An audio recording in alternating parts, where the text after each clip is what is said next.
What happens when you stop being useful?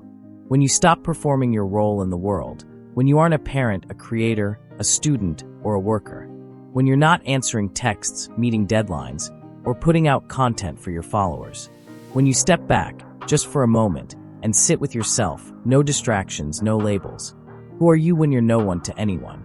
We spend so much of our lives consumed by others, by their expectations of us, by the responsibilities we carry, by the ways we contribute. At times, it's almost like we're on autopilot.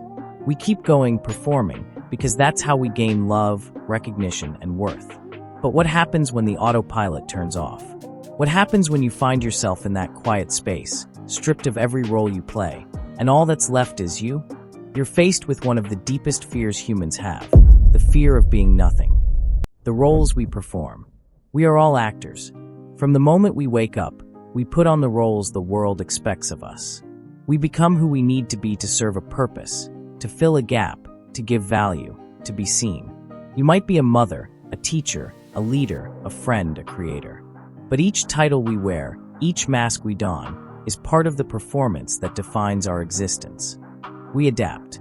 We shape ourselves to meet the demands placed upon us. And through all of this, we are constantly affirmed. People see us, they need us, they value us, because we serve a purpose. The moment you fulfill a role, you become indispensable. Your worth is validated by your action. But the problem with all of this? It's that we become the role we play. We lose ourselves in the mask. And when the mask comes off, when no one needs us anymore, when the performance stops, what's left? Who are we underneath the roles we've built ourselves around? For so many of us, when the performance stops, we don't know who we are anymore. And the truth is, many of us are afraid to find out. Because what if, underneath it all, there's nothing to find? What if we're not worthy without the things we do, without the titles we wear? The discomfort of stillness. Stillness is terrifying. It's quiet, and in the silence, our insecurities are louder than ever. When you stop filling your time with endless tasks, distractions, and people who need you, the question becomes impossible to ignore. If I stop doing, who am I? We might be able to push the question away when we're caught up in the chaos of life, when we're performing for others, when we're chasing the next accomplishment. But eventually, the quiet forces us to confront the truth. Our worth was never really tied to what we do, and that truth is uncomfortable. It's easier to believe that we're only valuable for what we can give to others. It's easier to fill the emptiness with achievement, with tasks, with validation. So we keep moving, because the stillness, the absence of purpose, is terrifying. What if in all of this we were just afraid? Afraid that when we stop trying to impress others, when we step away from the roles we play, we'll disappear? That the people we love, the people we help, the world we've built around ourselves, it will all fall apart? What if we're nothing without the mask? What if there's nothing real left when we take it off? But maybe, just maybe, the stillness is where the answers live. Maybe the quiet isn't emptiness. Maybe it's the space where we find the truth of who we really are. Chasing worthiness. In a world that constantly demands more from us, it's easy to lose sight of who we are beneath the surface. We chase worthiness like a breathless pursuit.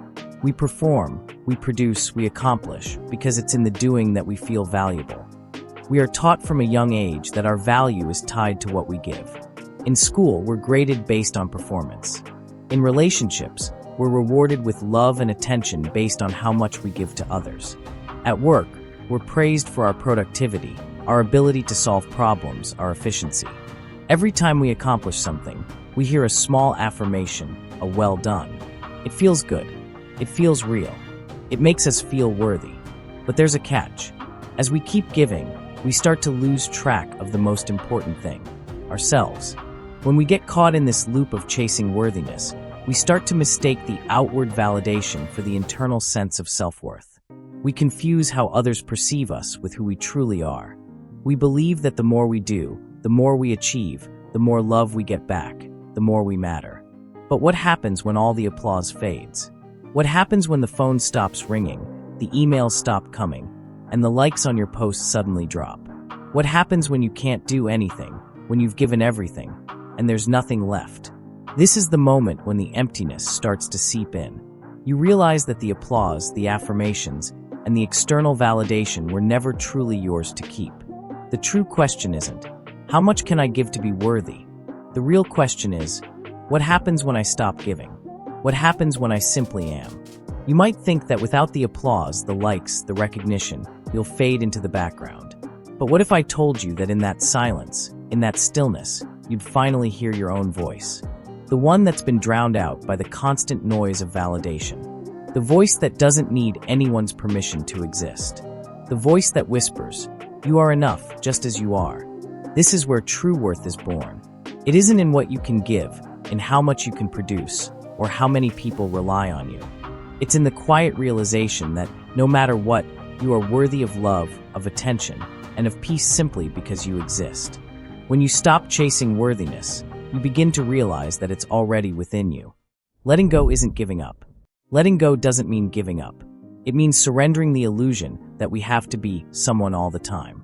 It's allowing ourselves to be who we truly are, without fear, without the need for approval. It's letting go of the roles we play, the masks we wear, and the idea that we must constantly prove ourselves. We think that letting go means abandoning our responsibilities, our relationships, or our ambitions. We fear that if we stop running on the treadmill of life, we'll fall behind. We imagine that if we stop, we'll lose everything we've worked so hard for. But the truth is, letting go isn't about quitting. It's about freeing yourself from the chains of expectations that keep you trapped in a cycle of constant doing. When you let go, you're not saying, "I'm done." You're saying, "I'm ready to find myself, independent of the roles I've been forced into." You're giving yourself permission to exist without having to perform for anyone. In that stillness, that freedom, you discover something beautiful. You are enough without doing anything. You are enough without being anyone's expectation. You are enough without the applause.